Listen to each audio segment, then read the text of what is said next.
This Friday, Guillermo del Toro's gothic horror film Crimson Peak opens in theaters everywhere with critical praise. It sounds like the cinematic event of the month. But if you can't afford to make that journey to the cinema, then fear not, dear listeners, for there is another acclaimed ghost story from a Latin American filmmaker that you can watch right at home on Netflix. Join us this week as we both experience for the first time Alejandro Amenabar's The Others. By the way, I apologize in advance for the rough audio on my end this week. I can only work with what I got. But without further ado, welcome to Debt to Cinema. I'm Stephen Maltmanex. And I'm Brian Gillis. Like most people, we love going to the theater and catching latest releases. However, it can sadly put a big dent in your wallet. Fortunately, living in the digital age makes the viewing possibilities endless from the comforts of home. Many of these films that you can see right from your couch, we're ashamed to say we missed, despite labeling ourselves cinephiles. So join us as one or both of us cross off a title from our list of shame. It can be an all-time essential classic, or an underrated piece of cinema that's worth giving a shot. Hell, it might just be some trashy film we want the other's opinion on. So sit tight and join us as we pay off our debts, $1 at a time. Are you sitting comfortably? Then I'll begin. As you can see, the housework has been rather neglected since the servants disappeared almost a week ago. You mean they just vanished? Into thin air. Perhaps I should introduce you to the children. How do you do, children? I'm your new nanny. Are you going to leave us too? Why should I leave you? The others said they wouldn't, but they did, and then it happened. My children sometimes have strange ideas, but you mustn't pay any attention. Children will be children. I have here the Rotten Tomatoes page in front of me. It's at 83%, which is good. You know, it's certified fresh. Yeah. And the consensus is The Others is a spooky thriller that reminds us that a movie doesn't need expensive special effects to be creepy. Which is true, kinda. And Except there's not much in this film that's creepy. That's true. Yeah, that's kind of all I have to say about it. Like, I mean, this is you know, one of those I'm not movies gonna that could have be made. negative on it. It could have been made in any era of Hollywood, and it would have worked just as well. Like, I haven't seen The Innocents, but I'm guessing it's very similar to this film. Oh yeah, like Yeah. that's the last Like, thing I could think back on. No Something like special The effects Haunting, work. too. Yeah, or well, Haunting, there's a Yeah. little bit more effects going on, and the ghost presence is much more felt. It's kind of pivotal to the story, whereas this is, it's a family drama that just so happens to have some supernatural elements going on for it as well, even if they're not necessarily that felt throughout. But let's get into this. I mentioned after our episode last week that I already knew the twist here, and without the twist, this film kind of sucks. I think it was actually on one of those shirts that like shows that all of the plot points. Where it's like was it like Rosebud is a sled and like Kaiser Sose, like you've seen that shirt, right? Where like Yeah. it has all the spoilers. I believe it's on there where it says they I are didn't- the others. I didn't think it would be, but I I'm didn't pre- think that would be it. I'm but, pretty sure like, it I says- wouldn't have caught on to that. Yeah, I but, think it says they are the others or something, or like she is one of the others, something like that. Or I could be wrong, but I knew through some way that Nicole Kidman and her kids were ghosts. And so throughout, You know what? I didn't know it, but you but caught I, on I pretty could fast. figure it out. Like, Yeah. I figured like this was one of those things. You where have it's to like, close the okay, doors. Yeah, it's like this movie is like so well praised that's like, okay, maybe it's leading me up to believe that that's what the twist is gonna be, because that's usually what good twists do is like they expect you to go down this path and then they just completely take you off it where you're just like, oh shit. But No, this in movie's a just post Sixth Sense world, yeah. like This is I was just a kinda year like, and a half after yep. Sixth Sense. Just it's Yeah, a I period mean, piece per se. I think that's something that it seems like that's what the movie got a ton of flack about, and the excuses that I've seen made from it. I didn't really full on read any articles since seeing it because we jumped on really quick to here to talk about it, but like that excuse of being made that oh, it's not about the destination, it's about the journey. I kind of I can agree with that because I mean the journey was pretty good, but it's just if the destination kind of sucks, then It's not even that. I like it. What is there to get from I it? like that final scene. I like that seance. Like it's pretty good, even with knowing the twist. Like I thought that was pretty cool. Like I guess you could say the whatchamacallit, the not ballroom. What do they call it in a mystery story? You know what I'm talking about right now, right? The parlor room scene. There you go. Like when the twist is revealed, like it's done pretty well. Like it's handled a certain way. It doesn't really have the payoff. Like it doesn't show you how they died. Like it doesn't do the Shutter Island, but the journey was okay. Like it is a pretty spooky house, Yeah. and like when things start coming into shape, like especially like the kids' drawings or the door shutting. That like the music room scene in particular, I think that's like the real one, where like Hmm. as the point of view of Nicole Kidman, who you are throughout most of the movie, that's where you're like, oh, it's not the kids, like something weird is going on here.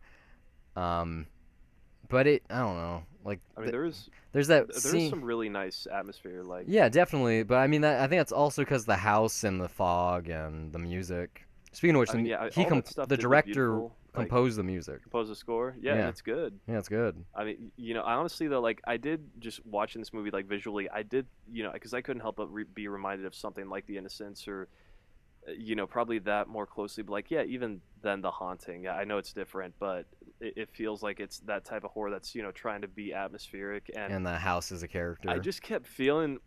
I kept feeling like if this was something similar to like The Mist, where there was a black and white version of that existed, then I would rather watch that. Or if I was watching this at home, maybe just turn the color setting all the way to black and white on purpose, because like It seems like a it classical really Hollywood felt like movie. that would be. It really feels like one too. Yeah. Like, and I think that might be part of the reason why so many people like it, because it's a really good nod to that.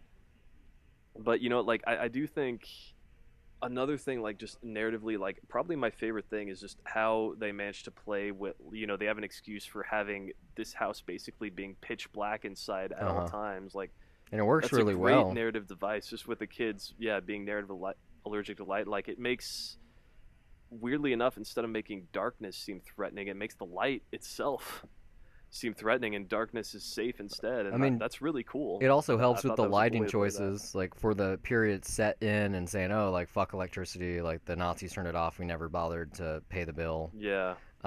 But like Hmm. walking around with candles and like gas lights, and it just allows for some lighting choices that otherwise wouldn't be done in the 21st century.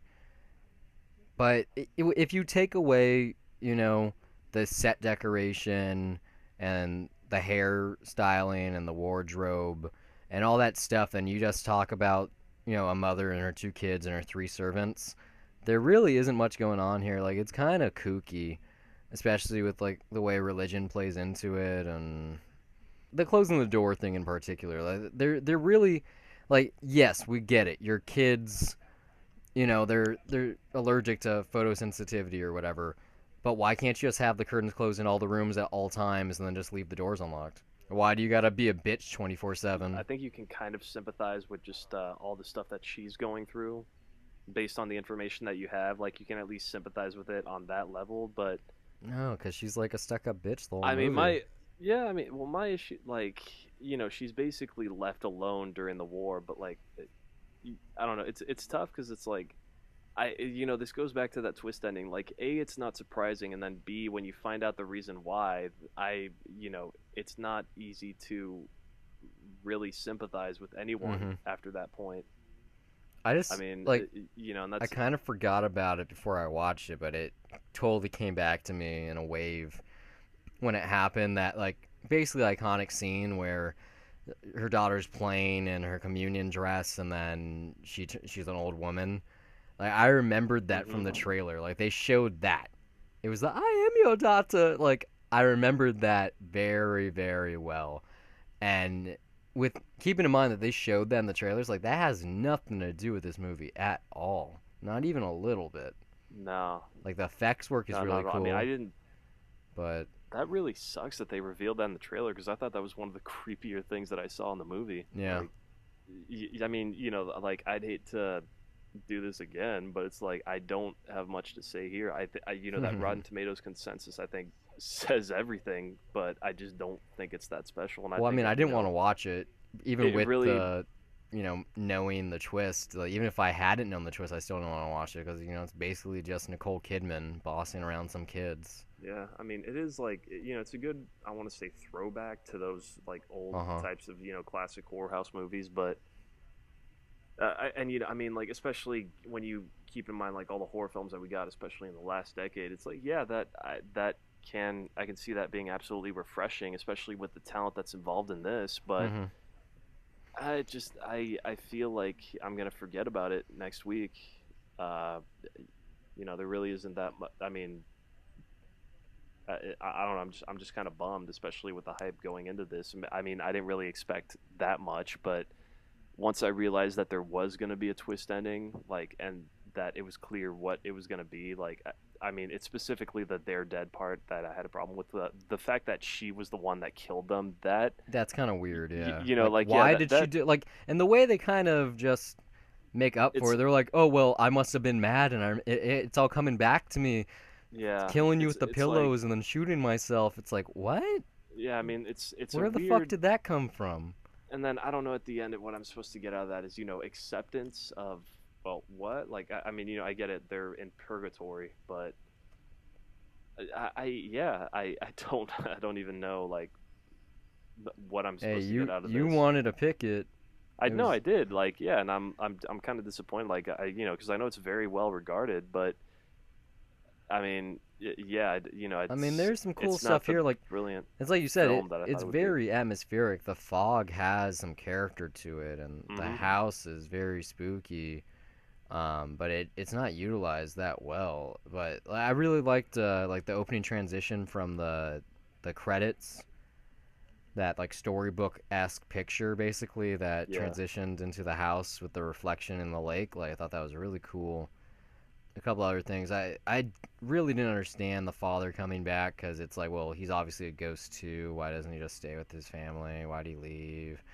Why I, is there only these three servants? okay, the How way that long I, have they been ghosts? Like, well, the way that I interpreted that is that basically she's in purgatory, like, which is one of the four levels of hell as they explain it. Like, and yeah, this is a very, this is a very Christian family.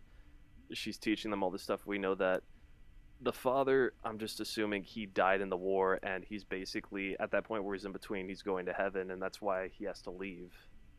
I, Like, that's how I interpreted that. well, I mean, they don't really say it, but like it opens, I believe, in 45. So Hmm. That's right at the end of the war. We don't know when yeah, so they exactly in probably 45, but died. Let's just say in like 43, 44. And then the family that was there, it was not clearly, but it seemed to me like it was the early 50s, like 52, just like because of the car. But it could have that's been the next day. You don't. But I mean, the house was up for sale. It was obviously cleaned, and all that stuff. Um, it's but not really. So is it 45 in their, like, weird yeah, in whatever their physical realm they're yeah, in? Like, in their purgatory, yeah, there where really time isn't doesn't progress. like, I'm assuming it's 45 the whole time, or I don't know. Maybe I there's don't just know. not a there's no great sense of time there. Yeah, like there's no time stamps. I don't. Hmm. I got no clue. I mean, the fact that they didn't have radios or anything Yeah. for whatever reason you want to make up. Like there's like I said, this movie it revolves around that twist, and it doesn't really give you much otherwise. And so I was pretty bored. I got off work, scaring people for 6 hours or so. I'm in bed, pretty tired.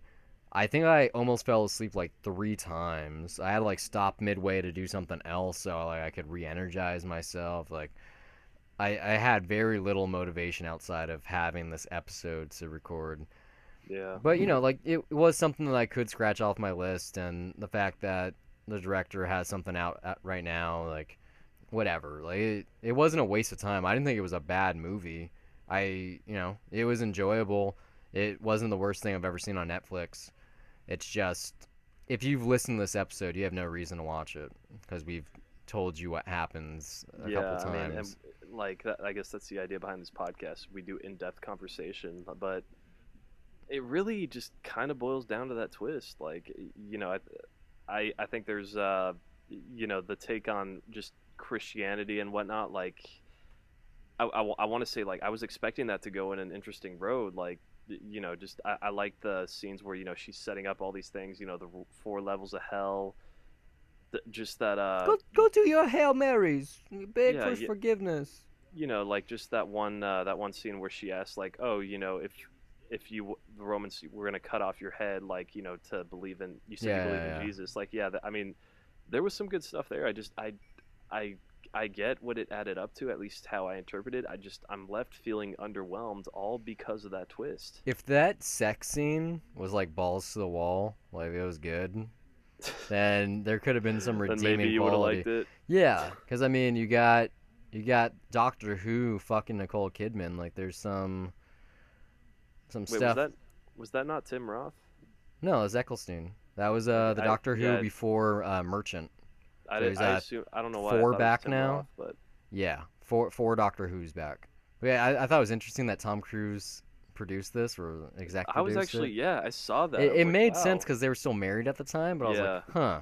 I mean, also because it was like a Dimension and Warner Brothers like production. Like that's Yeah, pretty interesting. what type of logo was that? Like, what does it say? Warner Brothers Yeah, and then something something? else. Yeah, it was like a Yeah, it's like, special, or it could have been someone else in addition to Warner Brothers, but it was something that I'd never heard of. Maybe it was like yeah, their foreign division. yeah. I don't know. I don't know. I really don't have anything else to say. I'm sure Crimson Peak is going to be something in line with this, so it Yeah, is I mean, very time relative. we'll see. I hope it doesn't have the same twist in that. I know. I think it's Yeah, a true romance. Like the feeling that I get from that film through what I've seen of it is more so like the house like the spirits of the people that have lived there kind of like make the family immortal or something like that. I don't know. I I will see definitely what want it to see is. it though. Yeah, So no, for sure. well, thanks for listening, guys. I hope it's been a pleasure. If you enjoyed it, you can find updates and when episodes go live on Facebook and Twitter at Dollar Reviews. You can follow me personally on Twitter at Brian Gillis, that's BryonGillis, and also under the same name on the lovely site Letterboxd, which acts as my film diary, where I rate the films I watch on an almost daily basis, write the occasional review, and even sometimes compile lists. You can also find me on Twitter at S_MTX, and also follow my film diary at letterbox.com. My username is also S_MTX. There I log everything I watch and sometimes write brief reviews. If you'd like to contribute some talking points, maybe send us a film or two that you'd like for us to review, or just some feedback of any sort, you can do so by sending us an email to dollar.review@gmail.com. And if you want to hear more of us, you can find our entire archive at dollarreviewspodcast.wordpress.com. We're also on iTunes, where you can download episodes and listen to us anywhere, and you can also hear us on SoundCloud and TuneIn Radio just by searching Dollar Reviews. Until next time, keep the change.